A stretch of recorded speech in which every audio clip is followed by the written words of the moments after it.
이 영화에서는 리명훈으로 나옵니다. 리명훈. 그래서 2019년에 김성태가 만났던 리오남이 300만 달러를 받은 리오남은 영화 공작의 실제 모델이었다 하는 얘기.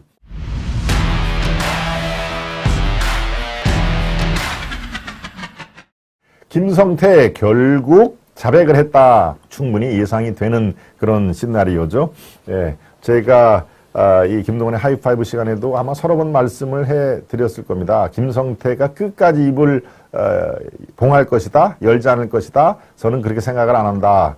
어차피 이제 선택의 기로에 놓여 있는데 자기가 뭐 초반부터 이끌은 건 아니지만 아무튼 뭐 조폭 생활을 통해서 돈을 벌고 뭐 게임이라든가 불법 도박 뭐 이렇게 나오죠. 돈을 번 그 스토리가. 그래서 돈을 꽤 벌은 상태에서 마침 M&A 시장에 나왔던 쌍방울, 우리는 쌍방울은 뭐 내의로 잘 아는 기업 아닙니까? 그 쌍방울을 이제 인수를 한 것이죠. 그래서 쌍방울 그룹의 회장으로, 그러니까 참 대단한 사람입니다. 우리가 이 사람을 볼 때 된 사람, 난 사람, 든 사람 뭐 이렇게 구분을 하지 않습니까? 된 사람, 난 사람, 든 사람 뭐 이렇게 됐는데 난 사람 중에는 뭐 포함을 시켜도 되겠죠. 뭐 조폭을 비하하는 건 아닙니다만은 이렇게 젊을 때 20대, 30대, 40대에 그런 생활을 한 이후에 어떻게 또 그룹의 회장까지 올라갔다는 그 하나만으로도 글쎄요 상당히 아주 흥미있는 그런 인생 역정을 보인 사람인데요. 그 김성태가 과연 누구를 택할 것이냐, 쌍방울을 택할 것이냐, 이재명을 택할 것인가. 저는 뭐 김성태가 급고 한국으로 압송을 할 때부터 그렇게 얘기를 했습니다. 쌍방울을 택할 것이다. 그거는 뭐 불문가지 아니겠습니까? 이재명과의 그 의리, 조폭 특유의 그 의리로 끝까지 입을 열지 않을 것이다. 돈 앞에 사실은 뭐 의리는 언젠가는 무너지게 되어 있는 모래성 아닙니까? 그러니까 자기 자신의 쌍방울은 이렇게 무너지지 않게 해 주십시오. 그러면 제가 다 풀겠습니다. 결국 그래서 이렇게 결국 자백을 했다 하는 얘기인데요. 어떤 자백을 했을까요? 상당히 의미심장한 자백을 했습니다. 이재명 방북을 위해 북한에 내가 300만 달러를 보냈다. 300만 달러면 어떻게 됩니까? 대략 뭐 달러를 1불에 1,000원씩만 계산을 해도 30억 아니겠습니까? 30억. 그렇죠? 2019년 비교적 최근입니다. 2년 반, 3년 전에 대북송금 관련된 진술을 김성태가 불줄줄 검사 앞에서 풀었다 하는 얘기입니다. 여기에 등장하는 님이 북한의 리호남입니다. 리호남을 만나서 이재명이 대선을 위해서 방북을 원한다라고 이렇게 길을 터준 다음에 4개월 후에 300만 달러를 리호남한테 전달을 했다 하는 얘기. 이 300만 달러하고 800만 달러하고는 별개입니다. 경기도 대북 스마트팜 사업에 필요한 500만 달러 등 총 800만 달러를 성금을 했다. 그러니까 500만 달러 플러스 이거는 이재명 방북을 위해서 좀 손을 좀 써달라라고 리호남한테 추가로 300만 달러를 줬다는 얘기입니다. 그러니까 합해서 800만 달러 송금이 됐다 하는 얘기. 이것은 뭐 위안관리법에 아주 바로 저촉이 되는 것이죠. 쌍방울 김성태가 위안관리법에 하면은 누구를 위해서 했을까요? 여기 이재명의 대선을 위해서 방북을 원한다는 얘기까지 했기 때문에 이재명도 당연히 여기는 위안관리법이라든가 방조 혐의로 포함이 되는 것이니까 이거 뭐 빼도 박도 못하는 그 증거로 되어 있습니다. 여기에 사진이 하나 나오는데요. 사진, 그 관련 기사의 사진을 한번 보여주십시오. 관련 인물들이 주르륵 나옵니다. 지금 이 사진이 중국으로 보이죠. 이렇게 쭉 원탁 테이블이고요. 여기에 등장하는 인물들이 둘, 다섯 명이네요. 5명의 등장인물이 있는데 여기에서 왼쪽에 두 번째가 김성태입니다. 왼쪽에 두 번째. 여러분들이 이제 하도 매체를 통해서 많이 본 얼굴들이라 안경을 쓴 김성태가 보일 겁니다. 김성태가 중국 선양이네요. 지금 요 식당이 위치한 데가 중국의 선양, 현지 발음은 센양인가요? 센양. 중국 선양에서 열린 한국 기업 간담회에 참석을 했는데 여기에 안부수 왼쪽 그러니까 김성태의 오른쪽이죠. 이 사진을 보면은 왼쪽, 제일 왼쪽에 아태협 회장으로 돼 있는 안부수, 그 다음에 김성태의 그 옆에 송명철, 북한 조선아태위 부실장, 요 가운데 있는 사람이 이제 송명철입니다. 북한. 그 다음에 많이 본 얼굴이죠. 예, 이화영, 얼굴이 이렇게 넓적하게 생긴 이화영, 당시 경기도 평화부지사가 참석한 중국 선양에서 열린 한국기업 간담회에 뭐 맥주도 있고 그러다 보니까 이제 식사 자리일 겁니다. 예, 예, 이때 이화영 부지사가 이재명 민주당 대표에게 전화를 걸어 자신을 바꿔줬다고 검찰에 진술했다. 바로 이 자리에서 이화영이 우리 저 지사님하고 통화 한번 해보시죠 하면서 이화영이 전화를 직접 이재명한테 걸고 이재명이 거기에서 통화가 되자 이 전화를 김성태의 여기 지금 김성태 회장하고 같이 있는데요. 통화 한번 하세요 라고 이재명과 김성태가 통화를 나눴다라는 것이 김성태의 진술이고 또 다른 여기에 포함된 또 다른 사람의 공통된 진술이었다. 그러니까 전화 통화를 하고 서로 안면이 분명히 있는 상황이죠. 네, 그런데 김성태는 어떻습니까? 귀국을 할 때 이재명을 만난 적도 없고 전화 번호도 모른다 하는 얘기를 했던 것이죠. 이게 이제 마지막 저항이었던 것이죠. 마지막. 되도록이면은 이재명과 모르는 걸로 자기는 하고 싶었지만 지금 마치 한국 검찰에 불려 나와서 조사를 받는 과정에서 여러 증거들이 나온 상태. 예, 그래서 이재명과 통화를 여러 번 한 게 맞다 하는 얘기입니다. 네. 이재명이 그때 그랬죠. 나는 김성태를 알지도 보지도 못했지만 술자리에서 누가 이렇게 바꿔줘가지고 통화한 적이 한 번 있는 것 같은데 나는 기억이 없다라는 얘기를 검찰에서 하지 않았습니까? 바로 그 술자리가 이제 이화영과 김성태가 같이 있는 저 술자리에서 전화를 바꿔준 거, 그거는 저렇게 사진도 있고 여러 가지 증언이 있으니까 그것마저 모르는 척 할 수는 없기 때문에 한 번 통화를 한 것 같은데 술자리여서 나를 이렇게 바꿔주고 예, 뭐 이재명입니다 라고 얘기를 하면서 나는 잊어버렸다 하는 얘기입니다. 그 이재명의 기억력은 참 아주 쉬운 뇌회로로 돼 있죠. 예, 자기에게 유리한 것은 아주 철두철미하게 기억을 하고 또 아주 일일이 미주알 고주알 다 진술을 하는데 자기에게 불리한 것은 전혀 기억에 나지 않는다라는 매우 아주 편리한 뇌구조를 가졌다 하는 얘기. 네, 이건 서초동에서 아주 우스갯소리로 나온 얘기입니다. 네, 북한에 300만 달러를 추가로 준 게 500만 달러 플러스 300만 달러 총 800만 달러라는 얘기죠. 300만 달러는 바로 이재명의 방북을 위해서 추가로 30억을 줬다 하는 얘기. 네. 예, 여기서 재미있는 게요. 아까 북한의 리호남 얘기를 했죠. 300만 달러를 리호남을 통해서 줬다 하는 얘기인데요. 이 리호남이 여러분들이 많이 보신 영화일 텐데 영화 공작이라고 있습니다. 공작. 예, 공작에서 김성민인가요? 이성민이네요. 네. 이성민 씨가 연기한 사람이 북한의 리호남이었다 하는 얘기. 예, 이 영화에서 리호남을 실제 모델로 연출된 리명훈 역할을 했다 하는 얘기입니다. 예, 저도 저 영화를 봤기 때문에 얼마나 중요한 역할을 하고 있는지, 예, 저 리호남 집에까지 그 흑금성을 초대를 해서 이렇게 친교를 맺죠. 예, 그 흑금성 공작원, 대북 공작원을 우리 이제 흑금성이라는 예명을 쓰는데 바로 저 리호남하고 흑금성하고, 예, 하나는 북한 창구고 하나는 남한의 창구, 두 사람이 어떤 뭐 이렇게 협약을 맺어서 돈도 서로 주고받거니 하고, 예, 그런 영화입니다. 여러분들이 아마 안 보신 분들은 한번 보시면은 이게 상당 부분 이게 거의 등장인물도 나오네. 저 리호남이 바로 이 영화에서는 리명훈으로 나옵니다. 리명훈. 그래서 2019년에 김성태가 만났던 리호남이 300만 달러를 받은 리호남은 영화 공작의 실제 모델이었다 하는 얘기. 네. 리호남에 대해서 구체적으로 얘기가 좀 많이 나옵니다.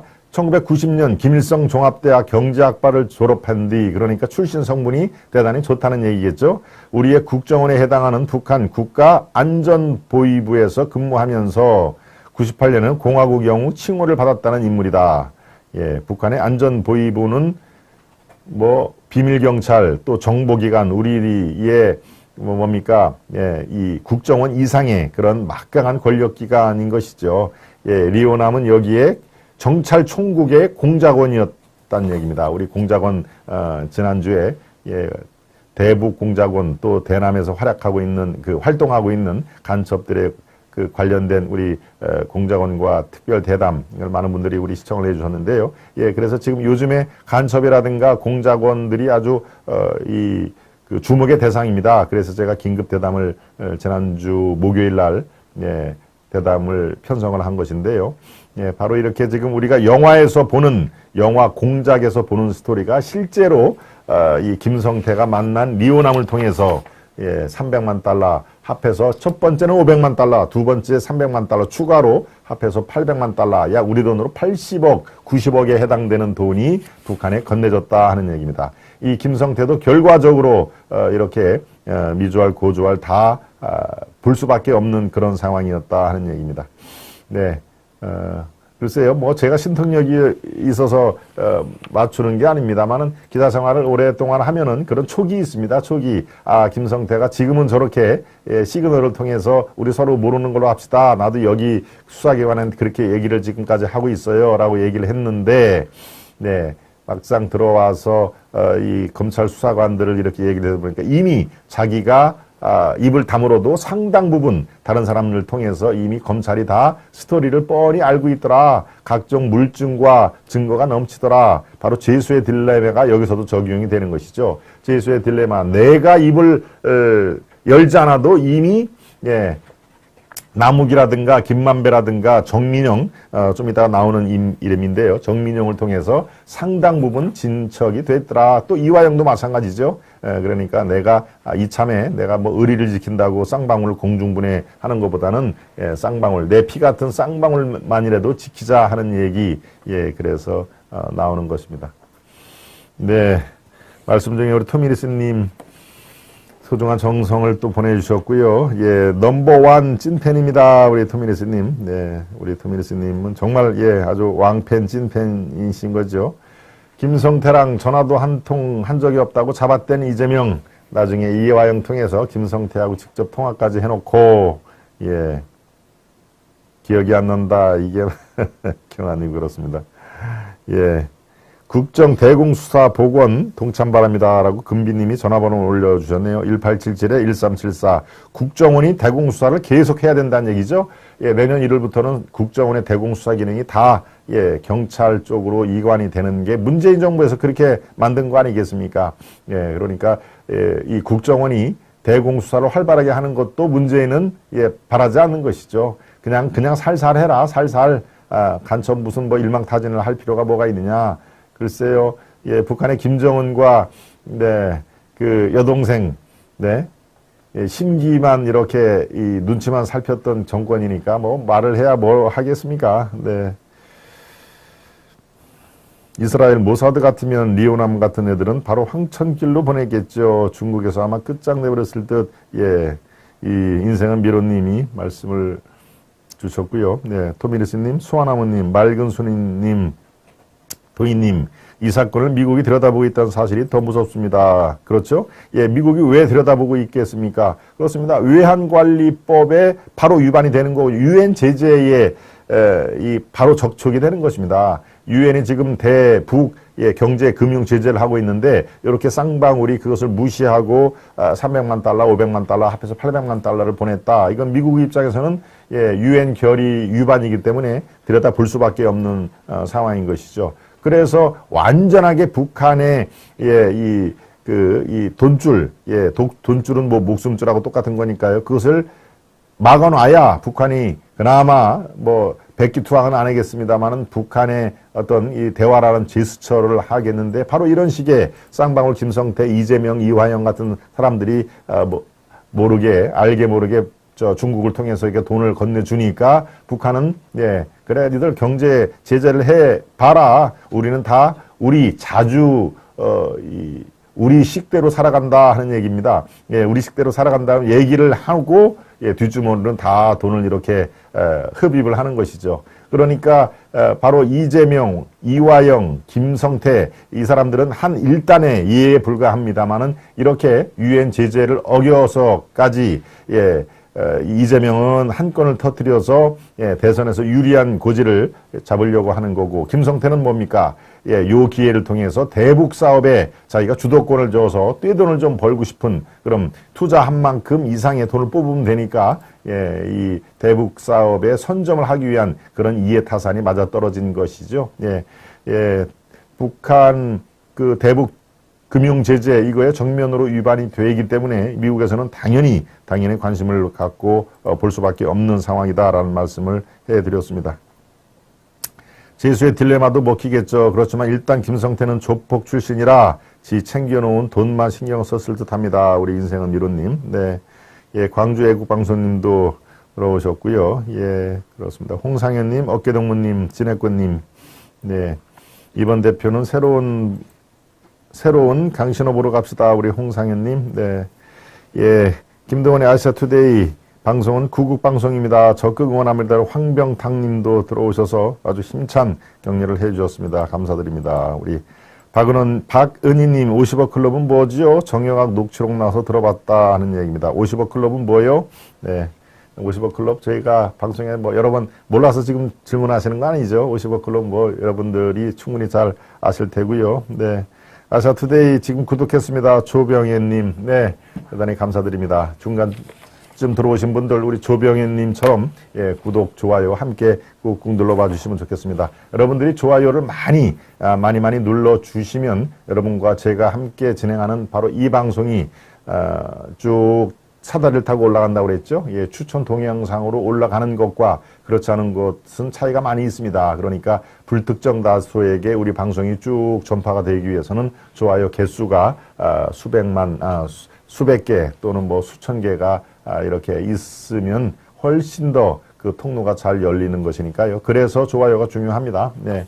그리고 또 오늘 처음 들어오신 분들, 또 아직 깜빡하신 미구독자분들은 지금 제 말씀과 더불어 이렇게 구독과 좋아요를 같이 눌러봐 주시면 저희가 더 힘을 받겠습니다. 네, 그렇습니다. 박은희님, 네, 광주애국방송님, 인생은 미로님, 어깨동무님, 그렇군요. 두 번째 이슈까지 말씀을 드렸고요. 세 번째 이슈로 가기 전에 만평을 살펴보겠습니다. 만평 보여주십시오. 반윤 우두머리 제거. 누가 이렇게 누워있는 겁니까? 보아하니 나경원을 그린 것 같네요. 내가 네 애미다. 보수의 진짜 엄마다. 저 윤핵관들이 멀리서 지금 춤추는 겁니까? 노래를 하는 겁니까? 반윤 우두머리를 제거를 했는데, 내가 네 애미다. 보수의 진짜 엄마다. 이런 카툰인데요. 보수의 진짜 엄마라는 얘기는 어디서 따왔을까요? 네, 바로 나경원이 불출마 선언을 하면서, 국민의힘 당사에서 불출마 선언을 하면서 솔로몬의 재판 얘기를 했죠. 솔로몬의 재판에서 저 아이가 과연 누구의 자식이냐? 한 사람은 진짜 엄마고 한 사람은 가짜 엄마인데, 그러니까 어떻습니까? 그 솔로몬이 자꾸 두 사람이 똑같이 자기 애라고 하면 할 수 없다. 아이를 반으로 잘라서 그럼 반씩 나눠 가져라. 이렇게 그런 류의 뉘앙스로 얘기를 했는데, 가짜 엄마는 좋다. 반이라도 달라. 이렇게 얘기를 했었죠. 그런데 진짜 엄마는 내가 반이라도 달면은 애가 죽는데 그게 무슨 소용이 있느냐. 나는 진짜 엄마지만 그래 좋다. 애를 살리는 게 우선이니까 가져가라. 애를 잘 키워달라라고 하는 게, 그래서 자기가 양보를 한 게 진짜 엄마다. 그런 의미에서 나경원이 불출마 선언을, 나는 정말로 국민의힘을 사랑한다. 그렇기 때문에 내가 내려놓고 당을 살리는 길을 택하겠다. 그런 뉘앙스로 불출마 선언을 한 것이죠. 그래서 보수의 진짜 엄마다 하는 얘기가 저렇게 나와 있는데요. 글쎄요. 여러분들이 이 만평을 보고 아마 많이 이렇게 생각이 많이 들 겁니다. 네. 욕심이 과하긴 했지만 반윤은 아닌데요. 세부님, 그렇죠? 네. 예, 반윤은 절대 아니라고 본인이 얘기를 했습니다. 나는 죽었다 깨어나도 반윤이 될 생각도 없고 반윤은 아니다. 그렇지만 하다 보니까 친윤으로부터 반윤으로 이 몰리는 상황. 장제원이 그렇게 얘기를 했죠. 반윤의 우두머리가 되려고 하는가 하는 얘기를 했지요. 예. 반윤? 나는 반윤의 반비읍자도 모른다 하는 게 바로 나경원이었는데요. 글쎄요. 장구 끝에 악수를 둔다고 지나치게 약 한 달하고도 보름 정도의 그런 좌고 우면을 한 게 결정적으로 그렇게 스텝이 꼬인 그 원인을 제공을 했다. 이렇게 판단을 할 수가 있겠습니다. 네. 두 손에 떡을 주려고 욕심을 부린 거 아닙니까? 우리 조병익님. 나도 국힘이지만 해도 너무합니다. 아이고 창피해라 우리 박은희님. 네, 만평이 너무 과격하네. 어깨동무님. 그렇죠? 예, 저렇게 총으로 지금 한 사람이 누워 있는 상황이니까 과격하다는 그런 평을 드릴 만합니다. 예, 두 번째 만평 살펴보겠습니다. 두 번째 만평은 뭡니까? 여보세요라고 검찰 독재, 검찰이 링에서 서 있고. 예, 이거는 이재명이죠. 이재명이 검찰 독재다 하는 것을 이렇게 두 손으로 들고 이보세요라고 검찰이 얘기를 한 것이네요. 예, 이재명이 검찰 독재공학이다 하는 얘기를 어제도 했더군요. 예, 윤석열 정부는 검찰 독재공학이다 하는 얘기. 검찰이 죄 없는 나를 야당 탄압 또 야당 대표를 정치적인 보복을 하기 위해서 이렇게 나를 딱 답정료 이미 기소를 하는 걸로 정해놓고 나를 지금 부르고 있다 하는 얘기를 그래서 검찰 독재를 하고 있죠. 그러니까 검찰은 어떻습니까? 할 말은 많은데 말은 그 제대로 할 수가 없는 상황이다. 이보세요라는 말만 하고 있는 상황이네요. 예, 두 만평 여러분들이 아마 코믹한 면도 있고 또 상황을 잘 꼬집은 면도 있고 그런 만평을 살펴봤습니다.